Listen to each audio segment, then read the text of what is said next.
تو میں عرض کر رہا تھا کہ سورہ فاتحہ کے اندر موزانہ انداز میں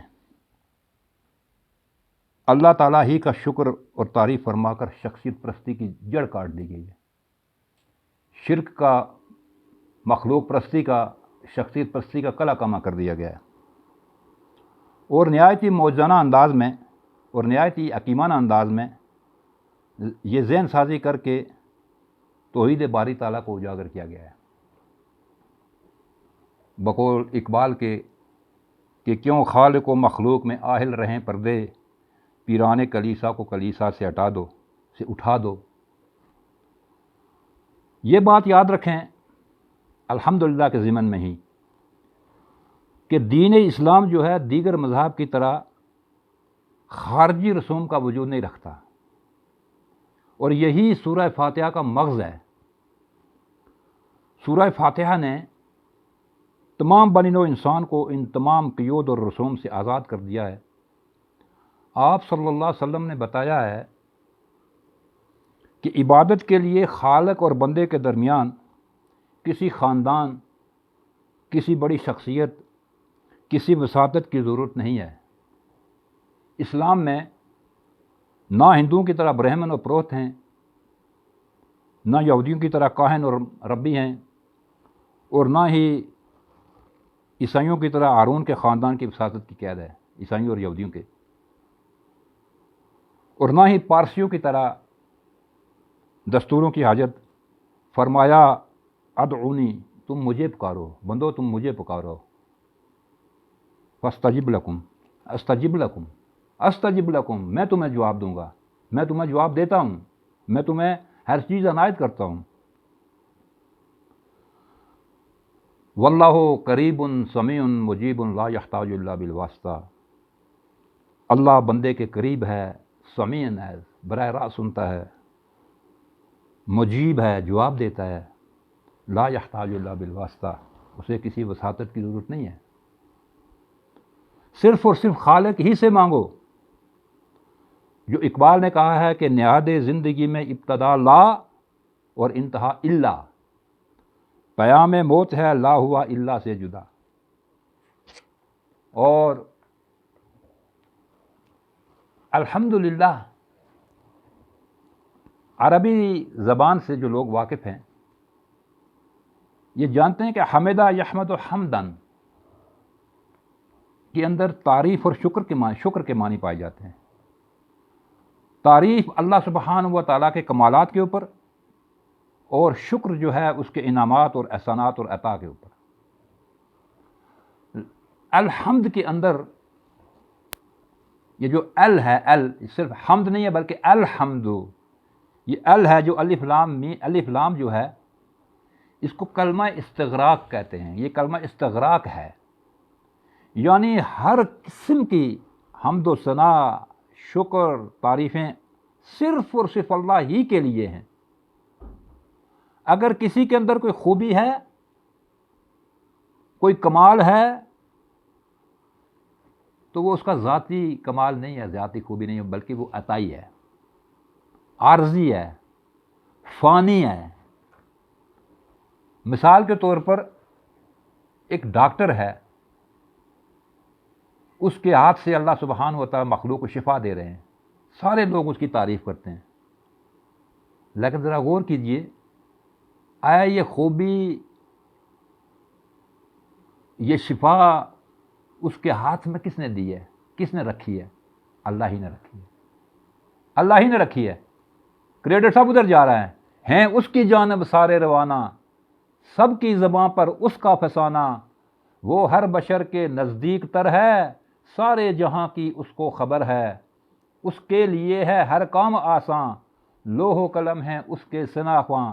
وہ سب کا داتا، وہ سب کا مولا، اس کی ہی دنیا، اس کا ہی حکمہ، سب کی زباں پر ہے نام اس کا. ہر خشک و تر کا خلاق ہے وہ، مشکل کشا ہے رزاق ہے وہ. کس سے بیاں ہو تعریف اس کی، کون کرے گا توصیف اس کی. طاقت نہیں ہے اتنی قلم کو، ہمت نہیں تھی ہوگی نہ ام کو، کہتے رہے ہیں سارے پیغمبر، تھا ایک نعرہ سب کی زباں پر کہ جس نے بنایا نقشہ جہاں کا اس کے علاوہ کوئی نہ ہوگا، بیکار ہوں گے لفظ و بیانی، اللہ باقی من کل فانی، کل من علیہ فان ویبقی وجہ ربک ذو الجلال والاکرام۔ جتنے بھی انسان کے اندر تعریفیں پائی جاتی ہیں، اس کی صفت و تعریف بیان کی جاتی ہے، وہ عطائی ہیں۔ مخلوق کی جو تعریف ہوتی ہے وہ عطائی ہے، اور اللہ کی جو تعریف ہے، اللہ کے جو کمالات ہیں وہ ذاتی ہیں۔ یہ فرق ہے مخلوق اور خالق کے اندر۔ اسی طرح ایک بہت بڑا ذہین آدمی ہے، بڑا جینیس آدمی ہے، فتین آدمی ہے، اس کو یہ عقل کس نے دی، یہ فطانت کس نے دی، یہ ذہانت کس نے دی؟ اور آپ جانتے ہیں کہ ایک دن وہ فنا ہو جائے گا، مٹ جائے گا، ختم ہو جائے گا، تو یہ تعریف بھی ختم ہو جائے گی۔ اس کے مقابلے میں اللہ جو عبد العباد ہے،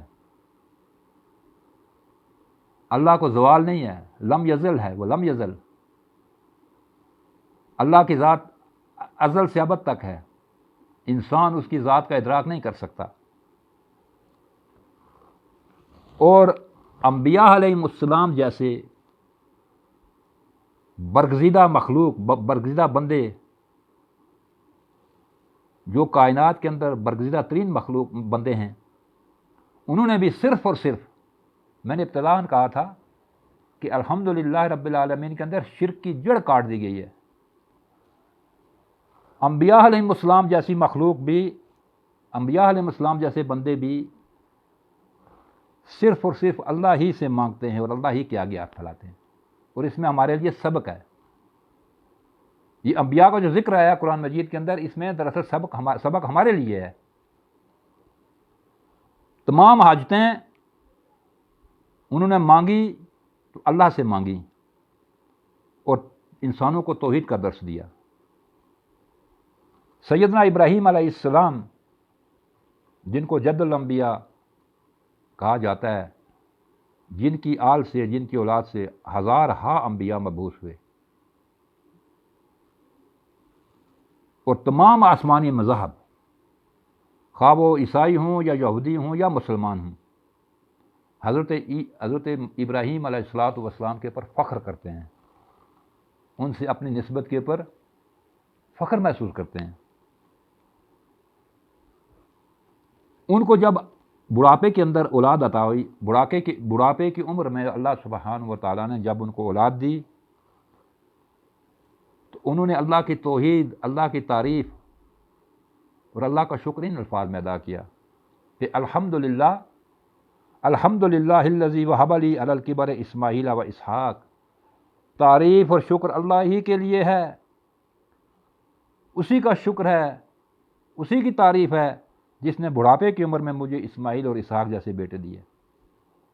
اسی طرح ایک جگہ قرآن فرماتا ہے کہ اہل جنت کو جب ہمیشہ ہمیشہ کی نعمتیں مل جائیں گی، ان سے نوازا جائے گا، تو ان کی زبان پر بھی یہی کلمات ہوں گے، الحمدللہ الذی ہدانا لہذا وما کننا لنہتدی لولا ان ہدانا اللہ، کہ شکر اور تعریف اللہ ہی کے لیے ہے جس نے ہمیں یہ جنت کی راہ دکھائی۔ اگر اللہ ہمیں ہدایت نہ دیتا تو ہم خود ہدایت نہ پا سکتے تھے۔ وہ جو کہتے ہیں نا اللہ ہی سے ہونے کا یقین۔ آگے فرمایا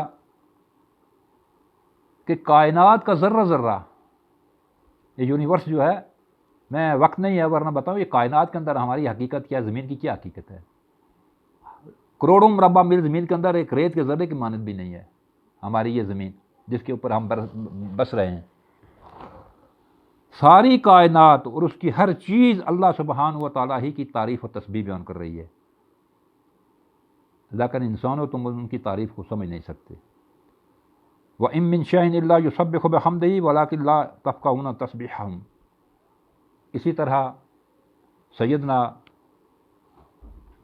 سلیمان علیہ السلام کو اللہ سبحانہ و تعالیٰ نے حکمت دی، طاقت دی، مختلف صلاحیتوں سے نوازا، تو انہوں نے بھی اپنے رب کا شکر اور تعریف ان الفاظ میں بیان کی، قیامت تک آنے والے انسانوں کو بتا دیا کہ ھذا من فضل ربی لیبلونی اشکرا ام اکفرا، یہ تمام عنایتیں، یہ تمام عنایتیں جو ہیں، یہ تمام صلاحیتیں جو ہیں، یہ میرے رب کا فضل ہے، اس میں میرا ذاتی کمال نہیں ہے، اور یہ اللہ نے مجھے اس لیے دی ہیں یہ صلاحیتیں اور یہ طاقت اور یہ حکمت دی ہے لیبلونی، تاکہ میری آزمائش ہو، آیا میں اس کا شکر گزار بنتا ہوں یا نافرمان ہوں، شکر ادا کرتا ہوں یا کفر کرتا ہوں۔ سامعین، سورہ فاتحہ کی عظمت کا اندازہ اس بات سے بھی ہوتا ہے کہ خود خداوند تعالیٰ اللہ سبحانہ و تعالیٰ فرماتا ہے وَلَقَدْ آتَيْنَاكَ سَبْعًا مِّنَ الْمَثَانِي وَالْقُرْآنِ الْعَظِيمِ، کہ اے پیغمبر صلی اللہ علیہ وسلم، یہ حقیقت ہے کہ ہم نے تمہیں 7 دہرائی جانے والی چیزیں عطا فرمائی ہیں اور قرآن کریم۔ سورہ فاتحہ کے اندر 7 آیتیں، اور آگے فرمایا الحمدللہ رب العالمین، ساری کائنات کا، ساری موجودات کا وہ خالق ہے، وہ رب ہے، وہ پالن والا ہے، تمام مخلوقات کو پال رہا ہے، تمام نیک و بد کو پال رہا ہے، اور اس تمام مخلوق خدا اس سے استفادہ کر رہی ہے۔ اس موجودہ دنیا میں بلا تخصیص وہ سب کو نواز رہا ہے، اس لیے کہ یہ دنیا جو ہے یہ دار العمل ہے۔ اس آیت سے یہ بھی ظاہر ہوا، رب العالمین سے یہ بھی ظاہر ہوا کہ اسلام کا رب کسی مخصوص نسل، کسی مخصوص قوم یا کسی خاص قبیلے کا رب نہیں ہے۔ دین اسلام سے پہلے جتنے بھی مذاہب تھے وہ اس وسیع تصور سے بالکل ناواقف تھے۔ ہر قوم رب کو صرف اپنا خدا سمجھتی تھی، گویا ان کے نزدیک رب کی حیثیت محض قومی رب کی رہ گئی تھی، حتیٰ کہ بنی اسرائیل جیسی توحید پرست قوم جس میں پے در پے انبیاء مبعوث کیے گئے، وہ بھی اللہ تعالیٰ کو صرف بنی اسرائیل کا رب سمجھتی تھی۔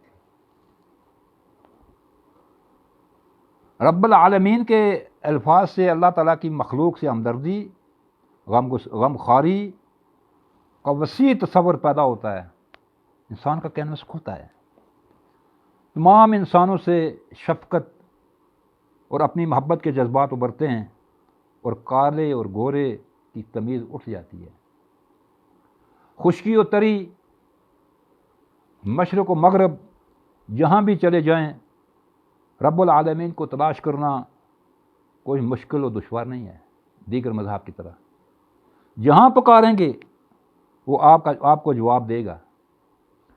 فرمایا وَإِذَا سَأَلَكَ عِبَادِي عَنِّي فَإِنِّي قَرِيبٌ وَإِذَا سَأَلَكَ عِبَادِي عَنِّي فَإِنِّي قَرِيبٌ أُجِيبُ الدَّعْوَةَ الدَّاعِ إِذَا دَعَانِ فَلْيَسْتَجِيبُوا لِي وَلْيُؤْمِنُوا بِي لَعَلَّهُمْ يَرْشُدُونَ، کہ میرے اے نبی صلی اللہ علیہ وسلم آپ ان کو سمجھائیں کہ میرے بندے جب میرے بارے میں تم سے پوچھے کہ ہمارا رب کہاں ہے تو ان کو کہو فَإِنِّي قَرِيبٌ، بے شک میں تمہارے بہت قریب ہوں، اجیب الدعوۃ الداع، میں پکارنے والے کو جواب دیتا ہوں، اذا دعان، جب وہ مجھے پکارتا ہے۔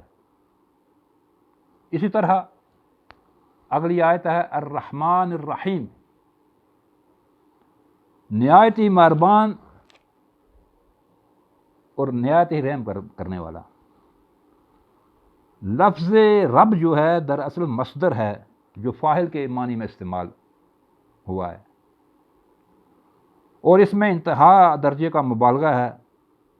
الرحمن سے مراد عمومی رحمت ہے تمام انسانوں کے لیے، اور الرحیم سے خصوصی رحمت صرف اہل ایمان کے لیے، جس کا اظہار قیامت کے دن ہوگا۔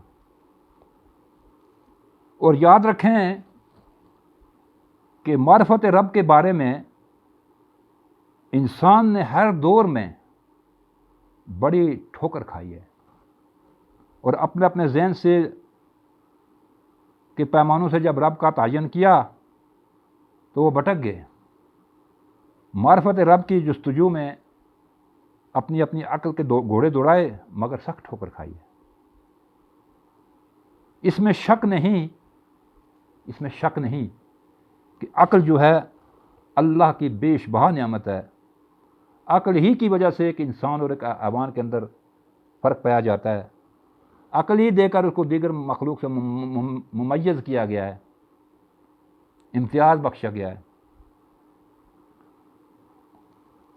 اور یہی چیز جو عقل ہے یہ انسان کو حیوان سے ممیز ہی نہیں کرتی، بلکہ انسان کو اللہ کا خلیفہ، آپ دیکھیں باقی جتنے بھی مخلوق ہے وہ سب لگے بندے قانون کی پابند ہے، اپنی مرضی کے برخلاف کچھ نہیں کر سکتی.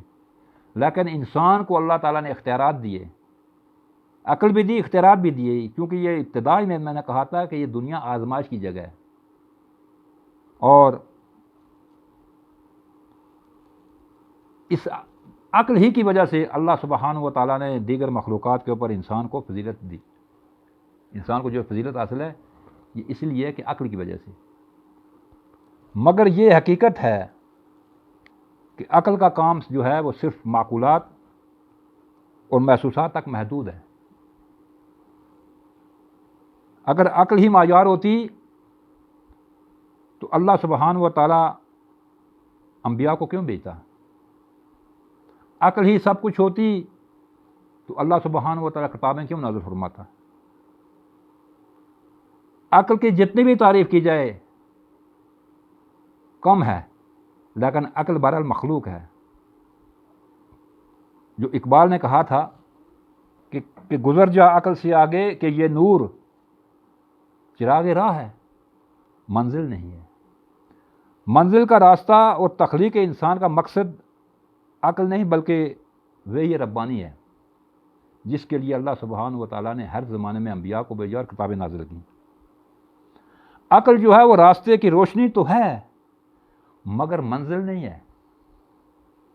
مجھے کیوں پیدا کیا گیا ہے، میں کہاں سے آیا ہوں، مجھے کہاں پر جانا ہے، میری زندگی کا مقصد کیا ہے اور میری آخری منزل کیا ہے، اس کا فیصلہ عقل نہیں کر سکتی، بلکہ تعلیمات انبیاء کی روشنی ہی سے اس کا جواب مل سکتا ہے.